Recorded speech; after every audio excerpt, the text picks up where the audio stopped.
அந்த chorus section மட்டும் இன்னொரு வாட்டி கொடுங்க. மேல்மருவத்தூர்லேருந்து வந்தவாசிக்கு போகிற வழியில் தான் இந்த ஒர்க் பண்ணியிருக்கோம். இது பார்த்தோன்னா ஒரு ப்ராப்பரான ஒரு ஃபார்ம் ஹவுஸ் தான் இந்த ப்ராஜெக்ட் பண்ணி கொடுத்துருக்கோம். ஒரு இம்ப்ரூவ் ஸ்டைலில் ஒரு 4 முகப்பு போட்டு இந்த ரூஃபிங் பார்த்தீங்கன்னா ரொம்ப பக்காவாக பண்ணி கொடுத்துருக்கோம். இந்த ப்ராஜெக்ட்டை பார்க்கும்போது கஸ்டமர் இந்த இடத்துக்கு என்ன மாதிரி ரூஃபிங் பண்ணால் நல்லா இருக்கும்னு கேட்டாங்க.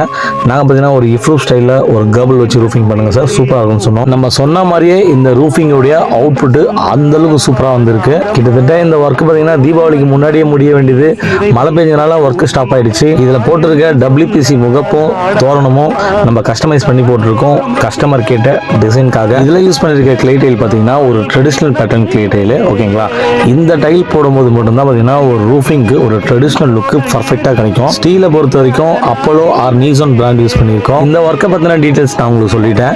இந்த ஒர்க் எப்படி இருக்குன்னு சொல்லிட்டு மறக்காம கமெண்ட் செக்ஷனில் கமெண்ட் பண்ணிடுங்க. இதே போல ரூஃபிங் ஒர்க் உங்களுக்கும் பண்ணணும்னாக்கா மறக்காம ஃப்ரெண்ட்ஸ் ஆஃப் ஃபேப்ரிக் சேனலை ஃபாலோ அண்ட் சப்ஸ்கிரைப் பண்ணிக்கோங்க. மேலும் டீட்டெயில்ஸ்க்கு ஸ்க்ரீனில் தெரிய நம்பருக்கு கால் பண்ணுங்க.